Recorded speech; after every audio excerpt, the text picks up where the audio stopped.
আমরা ইতিমধ্যে সরকারের সাথে আলোচনা করেছি। জুলাই স্মৃতি জাদুঘরের যিনি আহ্বায়ক এবাদুর রহমান, উনি গতকালকে আমাদের চিত্র প্রদর্শনী দেখতে এসেছিল।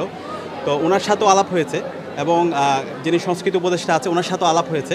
তো আমরা একসাথে কোলাবোরেটলি কাজ করব এবং জাদুঘর কর্তৃপক্ষের সাথেও আমরা কথা বলেছি।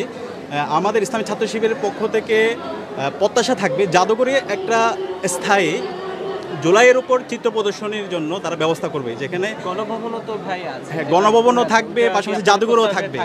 হ্যাঁ হ্যাঁ, গণভবনে হচ্ছে অলরেডি যে জুলাই স্মৃতি জাদুঘর হয়েছে, এইখানে আমরা ইসলাম ছাত্র শিবির এবং অন্যান্য যারা স্টেক হোল্ডার আছে সবাইকে একসাথে নিয়ে পরামর্শের ভিত্তিতে এই জাদুঘরটা করার জন্য আমরা তাদেরকে বলেছি। এবং যিনি আহ্বায়ক আছেন এবাদুর রহমান, উনি এই জায়গায় আমাদের সাথে কাজ করার ব্যাপারে আগ্রহ প্রকাশ করেছেন।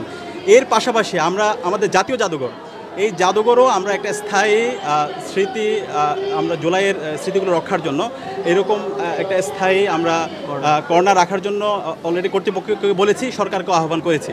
আমরা চাই আমাদের এই শহীদদের যে কাজগুলো আছে, শহীদদের যে আত্মত্যাগ, সেগুলোকে সবসময় জাগরুক রাখতে, জুলাইয়ের স্মৃতিগুলোকে আমরা বারবার জাগরুক রাখতে। এই শহীদরা হচ্ছে আমাদের প্রেরণার বাতিঘর, যাদের মাধ্যমে আজকে আমরা ফেস্টিভাল মুক্ত বাংলাদেশ পেয়েছি।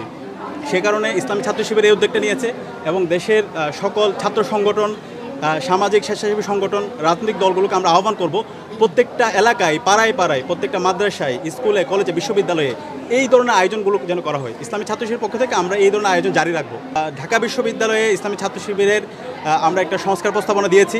ওইখানে আমাদের একটা দাবি ছিল জুলাই স্মৃতি কর্নার রাখা।